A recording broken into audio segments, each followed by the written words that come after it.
Alhamdulillahi wahda wassalatu wassalam ala man la nabiyya ba'da. Ma ba'd, assalamualaikum warahmatullahi wabarakatuh. Una sa lahat, tayo ay nangarap na maging mainam na tao sa paningin ng Allah subhanahu wa ta'ala. Ngunit karamihan sa atin ang akala natin na ang pinakamainam o pinakamabuting tao sa paningin ng Allah ay yung mga taong na nakikita natin sa masjid na palagi, o yung mga taong binigyan ng mga biyaya na marami.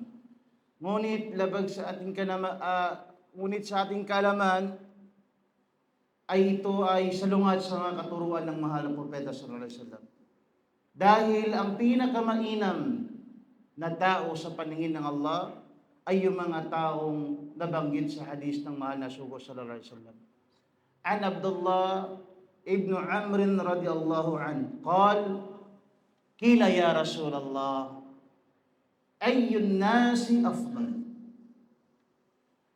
qala kullu makhmumil qalb wa saduqil lisan qalu ya Rasulullah saduqul lisan na'rifuhu fama makhmumul qalb qala Rasul sallallahu alaihi wasallam taqiyun naqiyun la ithma fihi wala baghya wala ghilla wala hasada, o kama qala sallallahu alaihi wasallam. Sinabi ng mahal na sugo sallallahu alaihi wasallam nang siya ay napagtanungan ng isang sahaba, Ya Rasulullah, sino ang pinakamainam na tao? Sino ang pinakamabuting tao? Ang sagot ng mahal na sugo sallallahu alaihi wasallam, lahat ng malinis na puso at tapat na dila. Sabi ng mga sahabat, Ya Rasulullah, alam namin yung tapat na dila. Kung anong ibig sabihin. Ngunit anong ibig sabihin ng malinis na puso? Sabi ng mahal na sugo sallallahu alaihi wasallam, at-taqiyyu wan-naqiyyu. Ang malinis na puso ay yung taong buo ang kanyang pagkatakot sa Allah. At malinis dalisay ang kanyang puso. Wala siyang kasalanan na kinahihiligan. Wala siyang inapi na tao. At walang galit at puot na nararamdaman sa kanyang puso. At walang inggit na nararamdaman sa iba.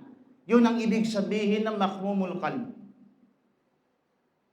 At ang sadukul lisan naman na sinasabi ng mahal na sugo sallallahu alaihi wasallam, ang hadis na ito ay nagpapatunay na ang isang mabuting tao ay sa dalawang katangian lamang. Ang sadukul lisan, tapat na dila, hindi siya nagsisinungaling. Tumutupad siya sa pangako, hindi siya nanglalait, hindi siya naninirang puri sa kapwa niya. Yun ang tinatawag na tapat na dila na walang kasinungalingan ng kanyang sinasabi. At yung sinasabi na malinis na puso ay wala siyang inggit, walang puot, walang lahat. Walang masama na namumuo dito sa kanyang puso. Mga kapatid sa Islam, ito yung mga pinakamainam na tao sa paningin ng Allah. Yung malinis ang kanyang puso. At dalisay ang kanyang dila.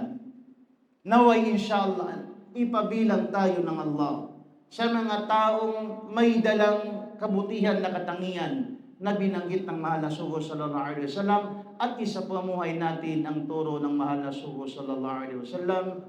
Assalamualaikum warahmatullahi wabarakatuh.